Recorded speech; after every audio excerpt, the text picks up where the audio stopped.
আকাশবাণী আগরতলা।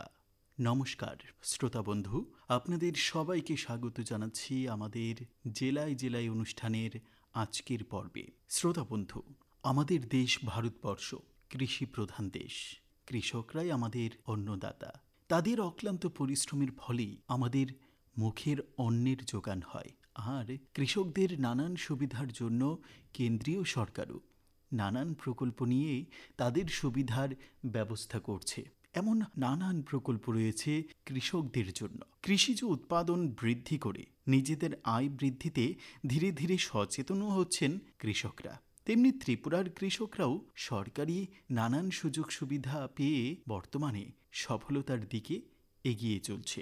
গতানুগতিক চাষ পদ্ধতি থেকে বেরিয়ে বিজ্ঞানভিত্তিক চাষাবাদে মনোনিবেশ করছেন অনেক কৃষকরাই।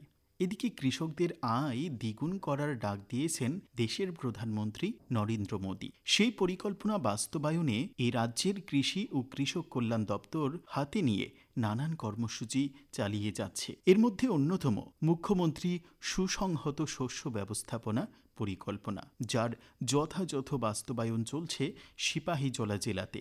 জেলার অন্তর্গত কৃষি প্রধান সোনামুড়ার নলছড় কৃষি মহকুমায় চলছে বোরো মরশুমে 1880 হেক্টর জমিতে এই পদ্ধতি অবলম্বন করে ধান চাষের লক্ষ্যমাত্রা হাতে নেওয়া হয়েছে। তাই গত প্রায় 1 মাস ব্যাপী চলছে সর্বজনীন ধানের চারা রোপণের কাজ। এই নিয়েই এবারে শুনুন আকাশবাণীর সিপাহীজলা জেলার প্রতিনিধি অভিজিৎ বর্ধনের পাঠানো একটি প্রতিবেদন। কৃষকরাই আমাদের অন্নদাতা। তারা মাথার ঘাম পায়ে ফেলে দিনরাত পরিশ্রম করে ফসল ফলান বলেই আমরা খেয়ে পড়ে বেঁচে আছি। কিষাণ সম্মান নিধি, ফসল বীমা যোজনাই হোক বা সহায়ক মূল্যে ধান ক্রয়, তাদের সাহায্যে এ রাজ্যেও চালু রয়েছে কেন্দ্রীয় ও রাজ্য সরকারের বিভিন্ন প্রকল্প। গ্রহণ করা হয়েছে নানান পরিকল্পনা। তার মধ্যে ত্রিপুরা রাজ্য সরকারের মুখ্যমন্ত্রী সুসংহত শস্য ব্যবস্থাপনা পরিকল্পনাও একটি। বিজ্ঞান ভিত্তিক এই চাষ পদ্ধতি যেমন বাড়াতে পারে উৎপাদন, তেমনি তার সহায়ক কৃষকদের আয় বৃদ্ধির ক্ষেত্রেও। তবে এই পদ্ধতিতে চাষ করতে কৃষকদের মানতে হবে কিছু সুনির্দিষ্ট নিয়ম। এই পদ্ধতি বা নিয়মগুলি যেন কৃষকরা হাতে কলমে রপ্ত করতে পারেন, তার জন্য গত 1 মাস ব্যাপী সর্বজনীন ধানের চারা বপন কর্মসূচি হাতে নেওয়া হয়েছিল কৃষি প্রধান সোনামুড়ার নলছড় কৃষি মহকুমার কৃষকদের জন্য। কৃষকদের সাথে কৃষকদের মাঠে নেমে এই 1 মাস ব্যাপী আধুনিক এই পদ্ধতিতে আমন ধানের চারা রোপণ করে দেন কৃষি দপ্তরের আধিকারিক থেকে বিশেষজ্ঞ সহ সর্বস্তরের কর্মীরা, জানিয়েছেন নলছড় কৃষি মহকুমার কৃষি তত্ত্বাবধায়ক পুলকগণ। মুখ্যমন্ত্রী শস্য উৎপাদন ব্যবস্থায় আমরা এখানে চাষ করছি কৃষকদের সঙ্গে। একসঙ্গে আমাদের সঙ্গে ডেপুটি ডিরেক্টর ডিস্ট্রিক্ট সিপাহীজলা ডিস্ট্রিক্টের শ্রী বিমল দাস মহোদয় আছেন, আমার সঙ্গে আমার সেক্টর অফিসার শ্রী পাঞ্চাল ভট্টাচার্যী এবং আমার যত ভিএলডব্লিউ আছে আমাদের এই সাব ডিভিশনের সবাই এখানে আছেন। আমাদের এখানে এবার এই প্রকল্পে 1880 হেক্টরের টার্গেট নেওয়া হয়েছিল।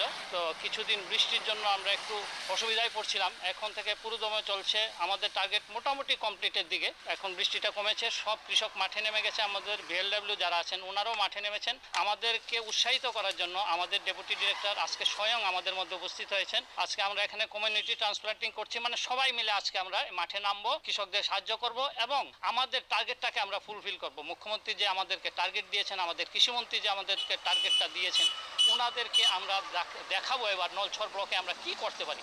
এই পরিকল্পনার মূল লক্ষ্যই হচ্ছে উৎপাদন বৃদ্ধি করে কৃষকের আয় বৃদ্ধি করা ও খাদ্যে স্বয়ংভরতা অর্জন করা। এই পদ্ধতি ব্যবহারে কৃষকের প্রতিকানি ক্ষেতে 2 মণের মতো ধান উৎপাদন বৃদ্ধি পেতে পারে। সেই সঙ্গে রয়েছে অর্থ সাহায্য সহ বিভিন্ন সাহায্য পাওয়ার সুযোগ।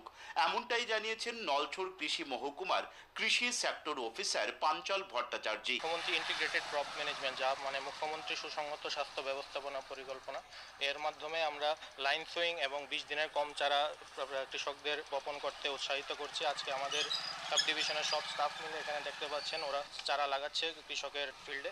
আর এই প্রকল্পের মাধ্যমে এই নির্দিষ্ট পদ্ধতিগুলি অবলম্বন করলে কালিংক্ষেতে 2 মনের মতো উৎপাদন বৃদ্ধি পায়। মূল লক্ষ্য হলো এই প্রকল্পের মাধ্যমে খাদ্য স্বয়ংবরতা এবং উৎপাদন বৃদ্ধি। এই প্রকল্পে আমরা কৃষকদের কানিক্ষেতে 904 টাকার সাহায্যের ব্যবস্থা রয়েছে, যার মধ্যে 505 টাকা রয়েছে ক্যাশ অ্যাসিস্ট্যান্স হিসাবে, বাকি টাকাটা সার এবং জৈব সারের মাধ্যমে টোটাল কানিক্ষেতে 904 টাকার সাহায্যের ব্যবস্থা রয়েছে, যারা এই পদ্ধতি অবলম্বন করে নিজের ক্ষেতে চারা লাগাবেন। মুখ্যমন্ত্রী সুসংহত শস্য ব্যবস্থাপনায় চলতি মরশুমে ব্যাপক সাফল্য সিপাহীজলা জেলায় আসতে পারে বলে অনুমান কৃষক থেকে শুরু করে কৃষি দপ্তর সকলেরই। এই আশাতেই বুক বাঁধছেন কৃষক পরিবারগুলি। সিপাহীজলা জেলা থেকে আমি অভিজিৎ বর্ধন, আকাশবাণী আগরতলা। শ্রোতা বন্ধু, থিয়েটার বা নাটক আমরা জানি লোকশিক্ষারই একটি অঙ্গ, এমনটা বলেছিলেন শ্রী শ্রী রামকৃষ্ণ পরমহংসদেব। থিয়েটার আমাদের চিন্তা, চেতনা ও বুদ্ধির বিকাশ ঘটায়। থিয়েটার এমন এক শিল্প মাধ্যম যা সকল শিল্পের সমন্বয়ে গঠিত।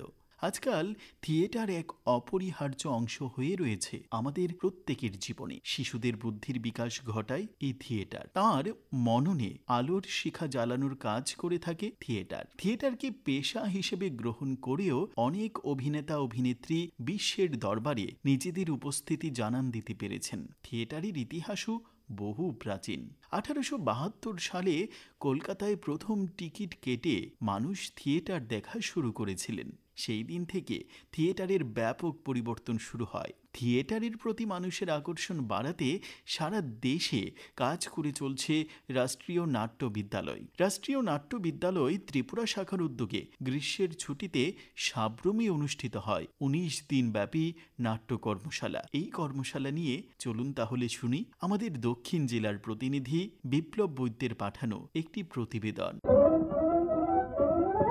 শিশুদের জন্য সৃজনশীল পরিবেশ তৈরি করে বুদ্ধিমত্তাকে কাজে লাগিয়ে তাদের মানসিক, সামাজিক এবং বৌদ্ধিক বিকাশ ঘটানোর লক্ষ্যেই এই কর্মশালার আয়োজন করা হয় বলে জানান কর্মশালার সংযোজক খেলেন্দ্র দাস।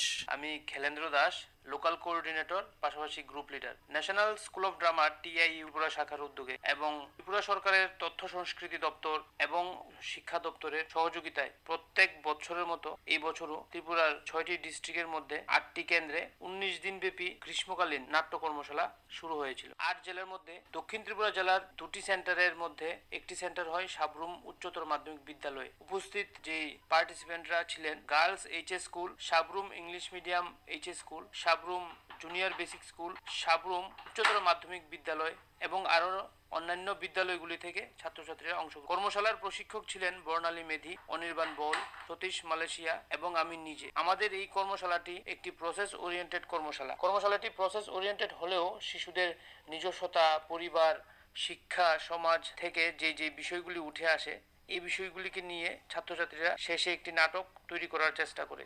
এই কর্মশালার উদ্দেশ্য হলো শিশুদের একটি সৃজনশীল পরিবেশ তৈরি করে দেওয়া, যেখানে শিশুরা তাদের বিভিন্ন যুক্তি, পরামর্শ, জ্ঞানমূলক তথ্যের ভিত্তির মাধ্যমে সৃজনশীল তর্কের মাধ্যমে একাধিক বুদ্ধিমত্তাকে কাজে লাগিয়ে শিশুদের সামাজিক, শারীরিক, বৌদ্ধিক ও মানসিক বিকাশ ঘটানো। নাট্য কর্মশালায় অংশ নিতে পেরে বেজায় খুশি শিক্ষার্থীরা। তারা বলেন, আমাদের নাটকে প্রথম দিন এসে আমরা একটি প্রোগ্রাম করি, তারপর প্রোগ্রামের পরে স্যার তারা বক্তৃতা দেন। বক্তৃতার পরে আমরা শুরু করি আমাদের ওয়ার্কশপের কার্যকলাপ। নাট্য কর্মশালায় অনেক কিছুই শিখেছে ছেলে মেয়েরা। এই ধরনের কর্মশালা আরো হোক সাবরুমে। আকাশবাণী আগরতলার জন্য দক্ষিণ জেলা থেকে আমি বিপ্লব বৈদ্য। সময় বলছে আজকের মতো জেলায় জেলায় অনুষ্ঠানটি এখানেই শেষ করতে হচ্ছে। আগামী শনিবার অন্য কোনো জেলার অন্য কোনো ঘটনা বা তথ্য বা নানান কাহিনী আপনাদের সঙ্গে ভাগ করে নেব। আজ এ পর্যন্তই, তাহলে ভালো থাকবেন সবাই। নমস্কার।